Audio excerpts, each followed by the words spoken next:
एक बात हमेशा याद रखना, बातों से ज़्यादा आपका काम बोलता है। किसी का बहुत दिनों के बाद मैसेज आया तो रिप्लाई भी बहुत दिनों के बाद ही करना। दरअसल दर्द से बाहर आने के लिए कुछ रिश्तों को मन से बाहर ब्लॉक करना पड़ता है। पहाड़ की ऊंचाई आपको कभी आगे बढ़ने से नहीं रोकती, बल्कि आपके जूते में पड़े कंकड़ आपको आगे बढ़ने से रोकते हैं। निकाल फेंको उस कंकड़ को। सिर्फ मरी हुई मछली पानी का भाव चलाती है। जिस मछली में जान होती है वो अपना रास्ता खुद बनाती है। दिखावे से तो केवल लोगों को खुश किया जा सकता है, भगवान तो केवल नीयत देखते हैं। केवल पैसों से व्यक्ति धनवान नहीं है। असली धनवान वह है जिसके पास अच्छे विचार, अच्छी सोच और मधुर व्यवहार होता है। लोगों का मुंह बंद कराने से अच्छा है अपने कान बंद कर लो, जिंदगी बेहतर हो जाएगी।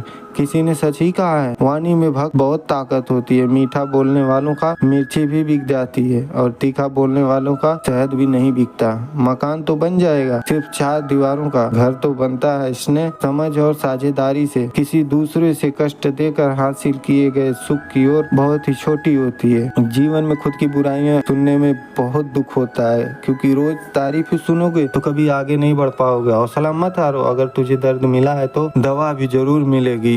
जो दोगे वही लौट कर आएगा, चाहे इज्जत हो या धोखा। लोग अगर थोड़े से काबिल हो जाते हैं तो दूसरों को भी बेवकूफ समझने लगते हैं। आदमी के शब्द नहीं बल्कि उसका वक्त बोलता है। न जाने किस बात पर इंसान को नाज है, जो आखिरी सफर के लिए भी दूसरों का मोहताज है। नजर भी क्या चीज है, ये उसी को ढूंढती है जो इसे नजरअंदाज करता है। वजह चाहे जो हो, धोखा आखिर धोखा ही होता है। रिश्तों की खूबसूरती एक दूसरे की बात समझने में। खुद के जैसा इंसान तलाश करोगे तो अकेले रह जाओगे। दूरियां मायने नहीं रखती जब दिल एक दूसरे के लिए वफादार। आज के जमाने में ज्यादा अच्छा होना बिल्कुल भी अच्छा नहीं है। गिराने वाले अगर अपने हैं तो समझने में बहुत वक्त लगता है। एक छोटे से गांव में एक आदमी रहता था। उसके घर के पास में एक पहाड़ था जहां पर वह रोज सुबह जाता, वहां पर थोड़ी उस पहाड़ पर बैठता था और वापिस हो जाता था। वह रोज की तरह सुबह सुबह जाता था। ऐसे उसका छोटा सा बेटा आया। उसने आकर उसका हाथ पकड़ा और कहा कि मैं भी आज आपके साथ चलूंगा। उसने पहले उसको थोड़ा समझाया और मना किया कि जो रास्ता है वो बहुत ही छोटा है और चढ़ाई बहुत ही ज्यादा है, तुम मेरे साथ नहीं चल पाओगे। लेकिन फिर भी उसके बेटे ने जिद कर तो पिता मान गया। दोनों पहाड़ पर चढ़ने लगे। पिता ने बेटे का हाथ कस के पकड़ा हुआ था। लेफ्ट साइड में पहाड़ थी और राइट साइड में खाड़ी थी। रास्ता बहुत ही छोटा था। वो पहाड़ की चोटी तक पहुंचने ही वाले थे, तभी रास्ते में एक बड़ा सा पत्थर आया। क्योंकि पिता उस रास्ते से रोज आते जाते थे तो उसको पता था